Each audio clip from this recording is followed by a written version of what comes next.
मेरे प्यारे भाइयों और बहनों, आप सबको मेरा हार्दिक प्रणाम। आज सुबह मेरे मन में जो विचार उठा उसके शब्द कुछ इस प्रकार हैं। बीच गगन बह रही धारा, ज्ञान रूप रंग निहारा। ज्योत मंडल विच बासे बासे, परम प्रेम दया प्रकाशे। अंदर अपना जो ही खोजे, ज्ञान गगन सो ही पहुँचे। अपना अंदर सोई जाए, हमता ममता जिस मर जाए। उसने पिया धारा पानी, पीकर सुनिए शब्द की वाणी।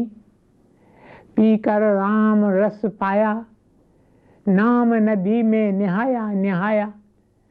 नूरी निमानी सुरत सतगुर चारी, ज्ञान गगन की होए दीदारी। ये गीत गुरुदेव साधु वासवानी जी का है। गगन का अर्थ है आकाश। हम अपने बाहर इतना विशाल और खुला आकाश देखते हैं, किंतु उससे भी अधिक विशाल आकाश हमारे भीतर है, जिसे अलग अलग नाम दिए गए हैं। कुछ इसे आत्मा कहते हैं, कुछ इसे चिदाकाश कहते हैं। इस चिदाकाश के अंदर जो आपके भीतर है, the infinity of space that is within each one of us, इसमें धारा बह रही है। कोई उसे बीना कहता है, कोई उस धारा कहता है, वैसे बात एक ही है। बीच गगन बह रही धारा, यह एक ऐसा अनुभव है जो हम में से एक एक को स्वयं लेना है। संत कभी कभी हम पर कृपा करके अपने अनुभव का वर्णन हमसे करते हैं। वैसे हम तो गए गुजरे हैं, हमें इस तरह के अनुभव होते ही नहीं। इसलिए संत अपनी वाणी द्वारा अपने अनुभव का वर्णन करते हैं, ताकि हमारे दिल में प्यास उठे कि हम स्वयं यह सब अनुभव करें।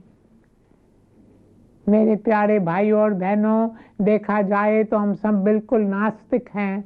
हम स्वयं को आस्तिक समझते हैं, पर हैं नास्तिक। जब तक हमने ईश्वर को नहीं पाया है, until we have a God experience, we really don't know whether God exists or not. अनुभव करो। संत सत्पुरुष आकर एक ही बात का आवाहन करते हैं, अनुभव करो, ताकि तुम सच्चाई से कह सको भगवान है। इस समय तो हम केवल पुस्तक पढ़ते हैं, संतों की पवित्र वाणी सुनते हैं, हमने ईश्वर को अनुभव तो किया ही नहीं है। अनुभव करो। जब आप अपने भीतर जाएंगे, this interior pilgrimage, this interior journey, इस अंतर की यात्रा पर एक एक को जाना है। मुझे एक आदमी मिला, उसका सारा माथा टीकों से भरा था। मैं उसके माथे की ओर देख रहा था। उसने कहा, मैंने 67 तीर्थ किए हैं। भारत में कुल 68 तीर्थ है, बस बाकी मुझे एक ही तीर्थ करना है। मैं अब वहीं जा रहा हूँ। तब मैंने पूछा, वो कौन सा तीर्थ स्थान है? वह बोला, पंढरपुर। आगे उसने मुझसे कहा, आप मेरे साथ चलेंगे? फिर मैंने भी कह दिया, तुम मेरे साथ चलोगे? वह बोला, कहाँ? मैंने कहा, मैं एक दूसरे तीर्थ पर जा रहा हूँ। वह बोला, कौन सा तीर्थ? 67 तीर्थ तो मैं कर चुका हूँ और भारत में कुल 68 तीर्थ है। आप कौन से तीर्थ की बात कर रहे हैं? इस पर मैंने कहा, तीर्थों का तीर्थ है अंदरपुर, अंदरपुर, अंदरपुर।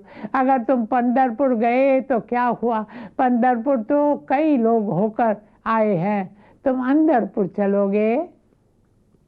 उसने कहा, नहीं नहीं, पहले मुझे पंढरपुर ही जाना है। मैंने कहा ठीक है जाओ। अंग पर क्यों भभूत लगाया, सिर के सारे बाल कटाया, मौन रहा दुनी जलाई, ये सब छल ढोंग है भाई। उठ जागो अंजलि अखियां खोल, सब है फानी गोविंद बोल।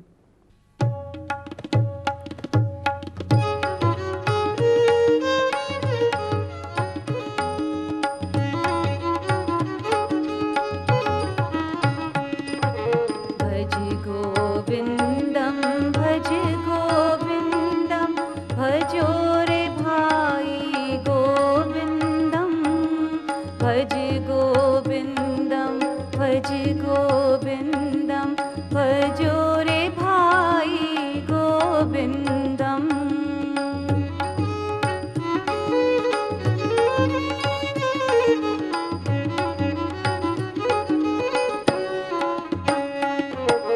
अंग पर क्यों भभूत लगाया, सर के सारे बाल कटाया, मौन रहा धूनी जलाई, ये सब छल ढोंग है भाई।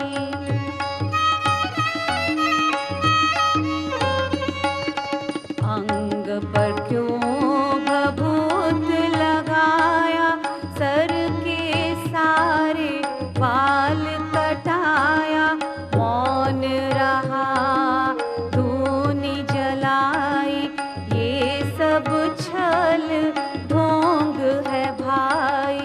उठ जग अंजलि अखियां खोल, सब है फानी गोविंद बोल। भज गोविंदम भजो रे भाई गोविंदम। भज गोविंदम भजो रे भाई गोविंदम। मेरे प्यारे भाई और बहनों, अंदरपुर जाओ। एक एक को इस यात्रा पर जाना है, एक एक को अपनी राह पर चलना है। जब आप अपने अंदर जाएंगे तो अपनी शुद्ध बुद्ध खो बैठेंगे, आप स्वयं को भूल जाएंगे।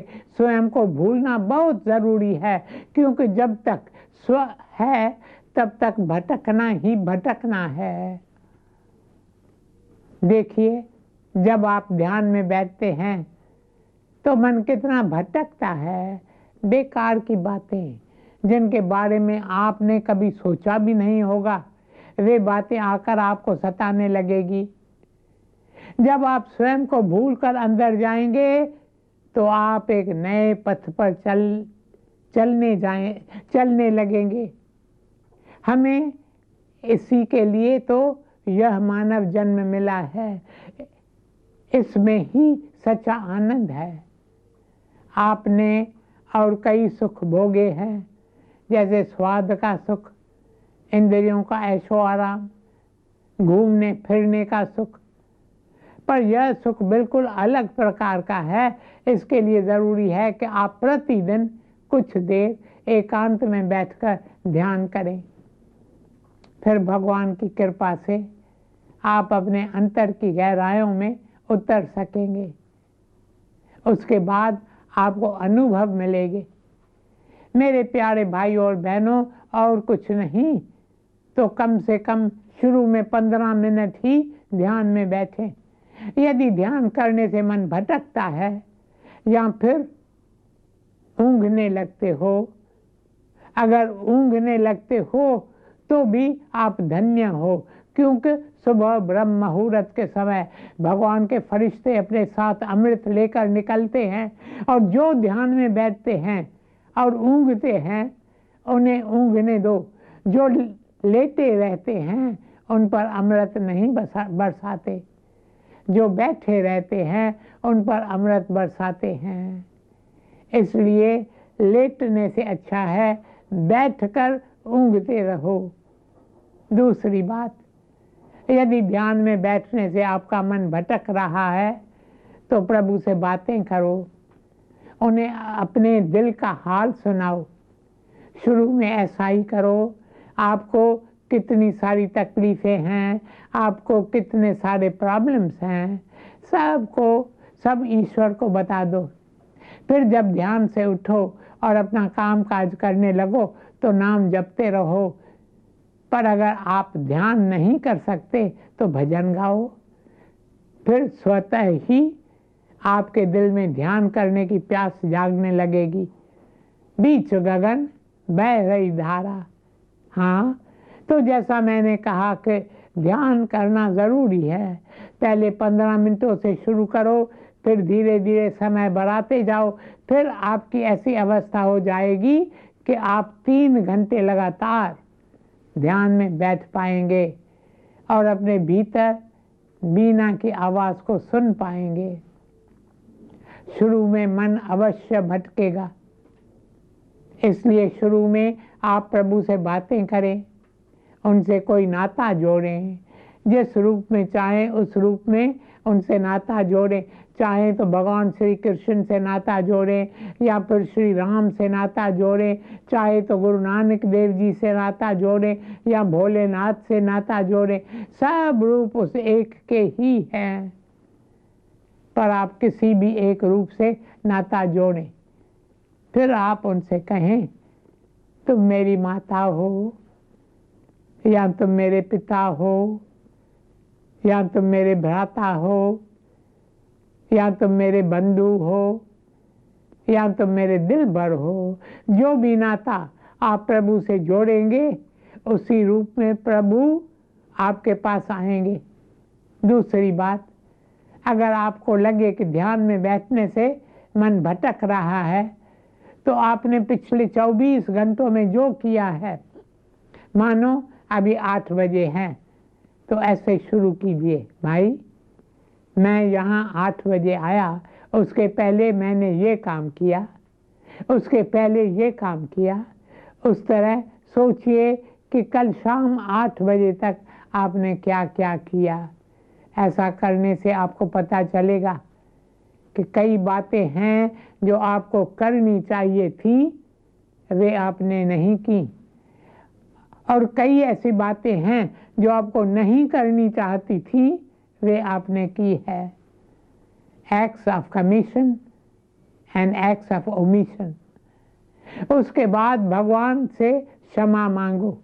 हे भगवान, हमने ऐसा किया है, हम तो मूर्ख हैं, हम इतने मूर्ख हैं कि जब तक तुम हमें शक्ति नहीं देते हम सुधरेंगे ही नहीं। अब आपके चरणों में हमारी प्रार्थना है, विनती है, कृपया आप हमें शक्ति दें ताकि ऐसे काम हम फिर कभी न करें। मैंने किसी से तीखे स्वर में बात की, मेरे दिल में किसी के लिए बुरी भावना थी, पर ऊपर से मैंने दिखाया कि मैं उसका भला कर रहा हूँ। ऐसी कई बातें होंगी, उनका आप विचार करें और ईश्वर से माफ़ी मांगें। तीसरी बात, आप यदि ध्यान नहीं कर सकते तो एक शांत कोने में बैठकर प्रभु के पावन नाम का जाप कर सकते हैं। उसमें आप कोशिश करके अपना ध्यान अज्ञा चक्र जो दोनों आँखों के आईब्रोज के बीच में है वहाँ केंद्रित करने की कोशिश करें। वहाँ अपने इष्ट देव जिससे आपने नाता जोड़ा है उसे विराजमान करें और फिर नाम का जाप करें। एक ही नाम लो, जैसे राधे गोविंद। अब इसी नाम को बार बार जपते रहो, भजते रहो।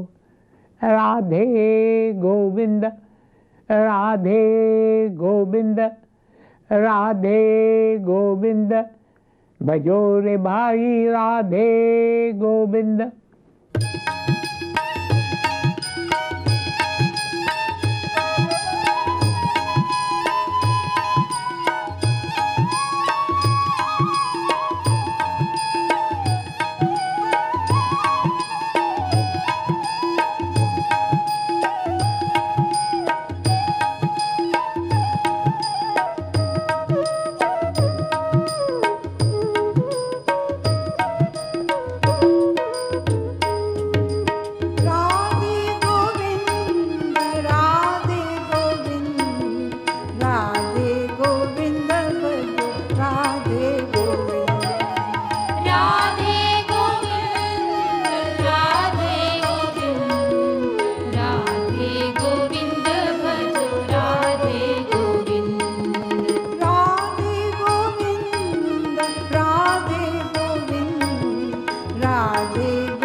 प्यारे भाइयों और बहनों, नाम जपने में भी शुरू में आपका मन भटकेगा, पर नाम जपते रहो। उसके बाद भी यदि आपका मन टिकता नहीं तो चौथा तरीका भी है। आप किसी भी संत या अवतारी पुरुष या अपने गुरु के जीवन की किसी घटना को लेकर उस पर मनन करो कि मेरे गुरु कितने मेहरबान हैं, मेरे गुरु कितने नम्र हैं, कितने दयालु हैं। फिर स्वयं से कहो, मैं इतना नम्र कब बनूंगा, कब बनूंगा। कहने का अर्थ है कि एकांत में बैठना और ध्यान करना ये बहुत ज़रूरी है। जब आप 3 घंटे लगातार ध्यान में बैठने लगेंगे तो आपको वीणा की आवाज़ अवश्य सुनाई देगी। बीच गगन बह रही धारा, ज्ञान रूप रंग निहारा। गुरुदेव कहते हैं ये धारा है ज्ञान की धारा, ज्ञान पुस्तकों की बात नहीं है। मैं चाहे कितने भी शास्त्र पढ़ लूँ, मैं चाहे कितनी भी ज्ञान की बातें सुनूं, पर मैं फिर भी ज्ञानी नहीं हूँ। जब तक मुझे इस धारा का दर्शन नहीं होता तब तक मैं ज्ञानी नहीं हो सकता। यह धारा है दिव्य ज्योति की धारा। यह ज्योति की धारा ही ज्ञान है। यह ज्योति हम में से एक एक के भीतर जगमगा रही है। जब तक हम इस ज्योति के दर्शन नहीं करते तब तक हम सच्चे ज्ञान को नहीं पा सकते। पर इस ज्ञान का रूप रंग न्यारा है। न्यारा का अर्थ है जिसे आप शब्दों में बयान न कर सको। Remember, it is not a mystery, it is open to each one of us. Every human being is a child of God. It is his birthright to attain to this. It is not a mystery, but it is something very, very vast. So very vast that it cannot be confined within words. पर जब आपको इसका दर्शन होगा तो आपके सारे दुख दूर हो जाएंगे। बीच गगन बह रही धारा। एक बार एक महिला ने पूछा, बजाय 3 घंटे लगातार बैठने से क्या हम 1-1 घंटा बैठ सकते हैं? तो इसके उत्तर है, शुरू में आप ऐसा कर सकते हैं। फिर आपको इतना आनंद आ जाएगा कि उसके बाद आपको पता ही नहीं चलेगा कि 1 घंटा हुआ या ज़्यादा वक्त हो गया है। आपको लगेगा आप केवल 5 मिनट ही बैठे हैं। इस तरह 3 घंटे ऐसे बीत जाएंगे कि पता भी नहीं चलेगा। तब तुरंत आपको वीणा की आवाज़ सुनाई देगी। बीच गगन बह रही धारा, ज्ञान रूप रंग न्यारा, ज्योत मंडल बीच बासे बासे। मेरे प्यारे भाइयों और बहनों, ये ज्ञान क्या है? ये ज्ञान है इस बात का बोध कि वास्तव में आप क्या हैं, वास्तव में आप कौन हैं। आप स्वयं वह धारा हैं, वही धारा जिसकी इस समय आपको तलाश है, जिसे आप पाना चाहते हैं। यह धारा ही आपका सच्चा स्वरूप है और इसका पता हमें तब चलता है जब हमें दिव्य ज्योति के दर्शन होते हैं। ज्योत मंडल बीच बासे बासे। जब हम ज्योत मंडल में पहुंच जाते हैं तो हमें पता चलता है कि यह ज्योत मंडल ही हमारा सच्चा देश है। ज्योत मंडल जहाँ ज्योति जले अविनाशी। पर हम यहाँ इस काल देश में आकर विषयों विकारों में फंसकर हम इस सच्चे देश का रास्ता भूल गए हैं। कभी कभी कुछ लोगों को अनुभव होता है, इसलिए वे बचकर निकल जाते हैं। अब समय समाप्त हो रहा है, इसलिए इस विषय पर बाकी की चर्चा कल करेंगे। ओम शांति शांति शांति।